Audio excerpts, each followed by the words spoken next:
tout le monde, j'espère que vous allez bien. On se retrouve aujourd'hui du coup pour la vidéo sortie livresque du mois d'avril. Parce que donc, nous sommes lundi 28, la fin du mois arrive et donc du coup de nouvelles sorties arrivent aussi. Il y en a de très belles que j'attends. Parce qu'il y a des suites de sagas, donc j'ai vraiment hâte de voir ce que ça donne. Mais du coup voilà, je vais toutes vous les montrer, vous lire les résumés et puis du coup on se retrouve tout de suite. C'est parti. Du coup, on commence avec le 5 avril, il y a Hong Kong Song qui sort. C'est l'auteur Rina B. Owen et j'ai lu d'elle en e-book Tokyo Scénario que j'avais beaucoup aimé et j'ai vu qu'elle en sortait une nouvelle. Je sais pas si ça n'a rien à voir parce que les personnages sont totalement différents. Mais du coup, ça a l'air d'être en fait plus une saga avec différents personnages. Donc du coup, voilà, je vais vous lire le résumé. Ting Soo-young a laissé derrière elle Hong Kong pour commencer une carrière musicale en Corée du Sud. Après avoir intégré un groupe de K-pop, son rêve prend fin lorsque ce dernier est impliqué dans un scandale. Alors qu'on lui offre l'occasion de chanter lors d'un événement organisé par l'une des familles les plus influentes de Hong Kong, elle n'hésite pas une seconde et accepte. Mais c'est sans compter sur la présence d'un inconnu qui lui montrera que la musique peut être plus belle que les paillettes et les faux semblants. Donc j'ai hâte de voir parce qu'en fait c'est le tome 1, enfin je sais pas si on peut dire tome 1, mais le dernier livre que j'ai lu d'elle. Du coup en fait on voit vraiment l'arrière de tout ce monde en fait musical et hyper, on va dire, hyper réglé de tout ce qui est K-pop, drama, acteur et tout ça.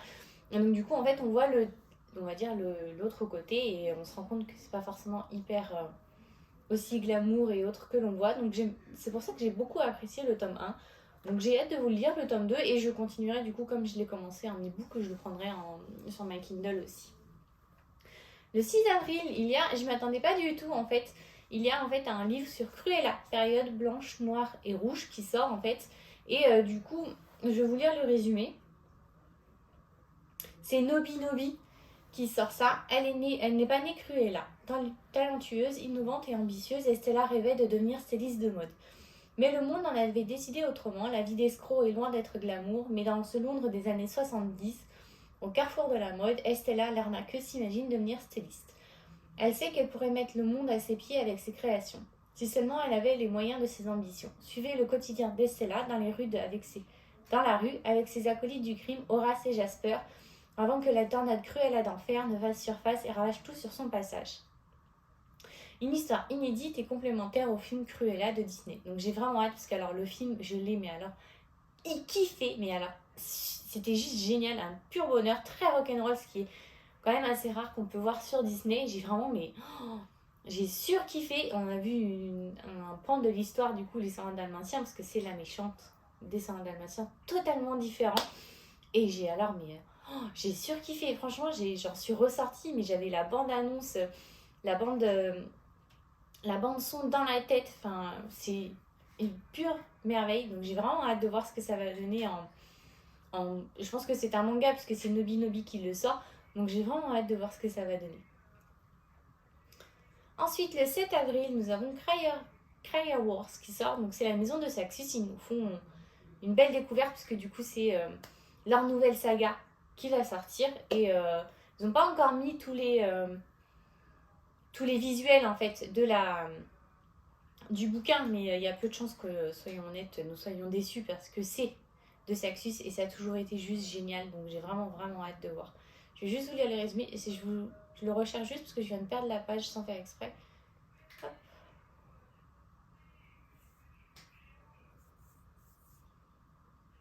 Tac. Voilà.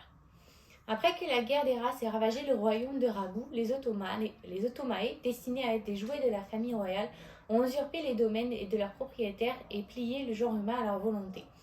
Maintenant, Ayla, une servante humaine qui monte dans les rangs de la maison d'un souverain, rêve de vengeance de la mort de sa famille en tuant la fille du souverain, Lady Crier.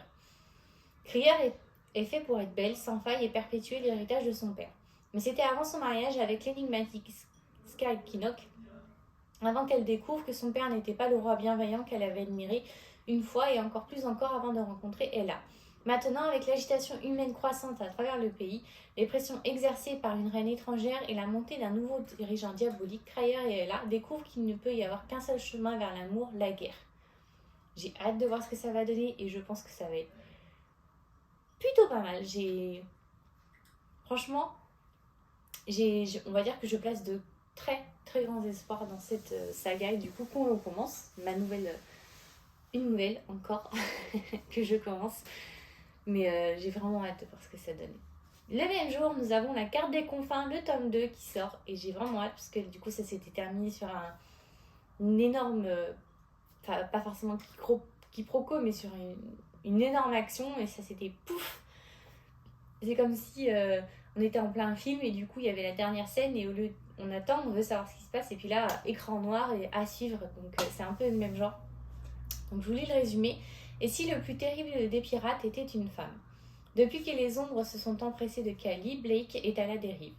Mais sa garde rapprochée ne peut se résoudre à laisser leur capitaine dans cet état et décide de tout tenter pour faire revenir Cali.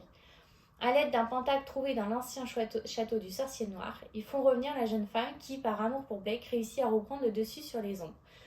Mais pour que Cali soit à jamais délivrée du maléfice, elle devra maîtriser une magie qui menace sa vie et repartir à la découverte des confins où sont cachés les secrets de son destin.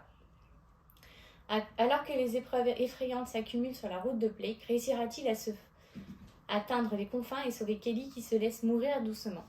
J'ai hâte de voir ce que ça va donner. Franchement, parce que c'était un livre, quand on a le tome 1, il nous promettait énormément d'aventures, de piraterie. Et on avait, tout y était. Il y avait de la magie, des complots, des secrets. Et franchement, le tome 1 a plus que bien tenu ses promesses. Donc j'ai vraiment hâte de voir ce que réserve ce tome 2, qui va être, je l'espère, plus que génial. Le 14, c'est un livre du coup de la maison de Saxus, encore, que je vais acheter en version du coup reliée, parce que du coup c'est la suite de The Bone Season qui sort. Et j'ai hâte de voir ce que ça va donner, parce que du coup elle est arrivée en France. Du moins ça s'est terminé comme ça. Donc on va voir ce que ça donne. Je vais juste vous lire le résumé. Je suis désolée, j'arrive pas à utiliser ma tablette aujourd'hui. J'arrête pas de perdre les pages à chaque fois que je les ouvre. Je les ferme juste après.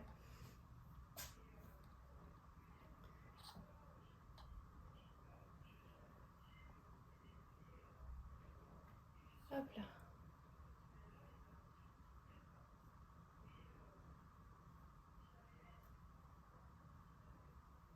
Hop, c'est bon. En plein cœur de Paris, la révolution de la marche-rêve Paige Mahoney va prendre un nouveau tournant. La marche-rêve a de nouveau échappé à la mort, arrachée aux griffes de la captivité. Elle a trouvé refuge au cœur de la citadelle de Sion-Paris, où elle va se retrouver prise entre les factions qui cherchent la chute de Sion et celles qui tueraient pour protéger l'empire des Rayfan. Le mystérieux programme Domino a des plans pour Paige, mais cette dernière a ses propres ambitions. Avec Arctus, son ancien ennemi, maintenant à ses côtés, elle se lance dans une aventure qui l'amènera aux catacombes de Paris, au couloir étincelant du château de Versailles. Alors que Sion élargit ses limites et que le monde libre tremble, Paige doit combattre ses propres souvenirs après son épreuve aux mains de l'État totalitaire. Les risques qu'elle prend lui font cependant miroiter une grande récompense. La pègre parisienne pourra lui fournir les moyens de transformer sa rébellion en une guerre pure et simple. Et j'espère que ça va être un tome qui va être le tournant, on va dire, de toute cette série qui a l'air juste, mais alors, génial. Franchement, pour le moment, j'adore et je surkiffe, mais j'ai vraiment peur de la suite et de la fin. Déjà que ça traîne un peu, parce qu'il y a quand même cette somme, ça peut être très long. Mais si elle continue, on va dire, sur cette lancée, pour le moment, l'auteur, tout va bien se passer et je l'espère réellement. Le 14 avril, nous avons In the Between qui sort. C'est du coup une série ou un film Netflix qui va sortir. Donc je vous lis le résumé. L'amour ne meurt pas. Après avoir passé la majeure partie de son enfance dans des foyers, Tessa Jacobs, 17 ans, ne pense pas qu'elle mérite l'amour, si ce n'est de ses parents adoptifs, certainement pas de quiconque au lycée. Mais tout change lorsqu'elle rencontre Skylar au cinéma local. Leur relation naissante mène rapidement au genre d'amour passionné que l'on ne voit que dans les films. Et Tessa commence à croire qu'elle mérite peut-être son conte de fées après tout. Lorsque la tragédie frappe, Tessa se réveille seule à l'hôpital sans aucun souvenir et Skylar n'est plus là. Alors que Tessa commence sa recherche incessante de réponse, l'esprit de Skylar semble lui tendre la main de l'autre côté. Désespérée de le voir une dernière fois, Tessa doit mêler les fragments éparpillés de leur relation. La vérité pourrait même la conduire au-delà de ce que la raison peut accepter. J'ai hâte de voir ce que ça va donner, ça a l'air très beau. un livre qu'ici il est bien écrit et que tout y est. Je vais sûrement pleurer comme une madeleine. Mais j'ai vraiment, vraiment hâte de voir ce que ça va donner. Deuxième jour, nous avons Lucky in Love qui sort. Un coup de chance peut tout changer, même votre cœur. Maddie n'est pas une fille impulsive, son genre c'est plutôt travailler dur et tout planifier. Pourtant, un soir, sur un coup de tête, elle s'achète un ticket de loterie et là, à sa plus grande surprise, elle remporte le gros lot. En abattement le cil, la vie de Maddie change du tout au tout. Fini le stress d'obtenir une bourse pour ses études, sa nouvelle préoccupation, pourquoi ne pas s'acheter un yacht? Et au passage, se retrouver au centre des attentions au lycée est plutôt agréable, même si rapidement elle ne sait plus discerner qui est sincère avec elle. Seth Nugin, mis à part, son charmant et plein d'humour collègue au petit zoo local. Il n'a pas l'air d'avoir entendu parler de la grande nouvelle, et pour quelle raison? Et pour une raison qu'elle n'arrive à discerner, elle préfère ne rien lui dire. Mais la vérité pourrait-elle changer? J'ai hâte de voir ce que ça va donner. Ça a l'air d'être un livre tout mignon. Et la couverture, j'aime beaucoup la couverture. Et c'est la version poche. Donc moi, je vais acheter la version poche qui sort parce que je suis archi fan de la couverture. C'est celle-ci que je veux, donc je vais l'acheter en version poche. Après, il y a un si joli désastre qui sort le même jour de Pocket Jeunesse. Je vous lis le résumé. Ils se sont aimés le temps d'un été et ils découvrent qu'ils sont dans le même lycée. Le problème, l'un est out, l'autre pas. Les amours d'été sont-elles faites pour durer? Pour Oli, la réponse est oui. Pour Will, c'est plutôt le contraire. Quand ce dernier ne répond plus à ses textos, Oli doit se faire face à l'idée. Il affrontera la rentrée le cœur brisé. Contre toute attente, Oli retrouve Will dans son nouveau lycée, mais lorsqu'il comprend que personne n'est si, que son ami est gay, les choses se compliquent. Un happy end est-il encore possible entre Oli et Will? Et j'ai vraiment hâte de voir ce que ça va donner. La couverture est intéressante, mais je sais pas.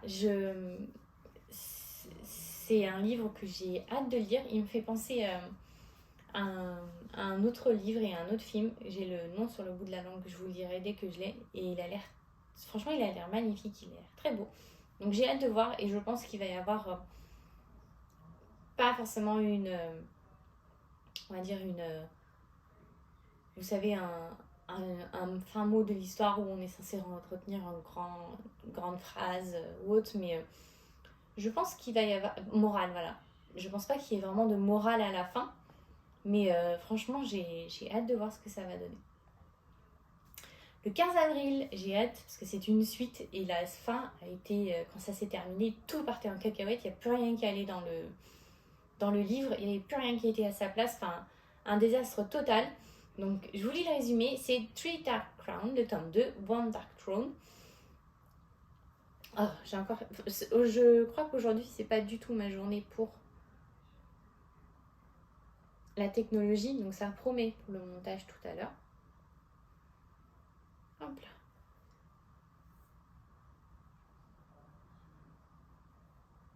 Ça y est. L'affrontement pour la couronne a débuté et les événements inoubliables de la révélation ont laissé leur marque dans l'esprit des trois sœurs.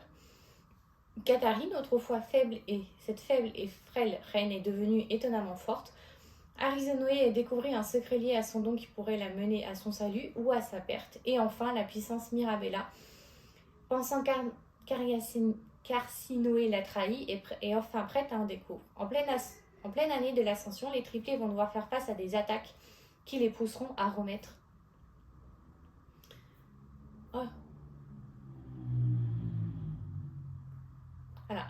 leur destin et leur progression vers le trône en question.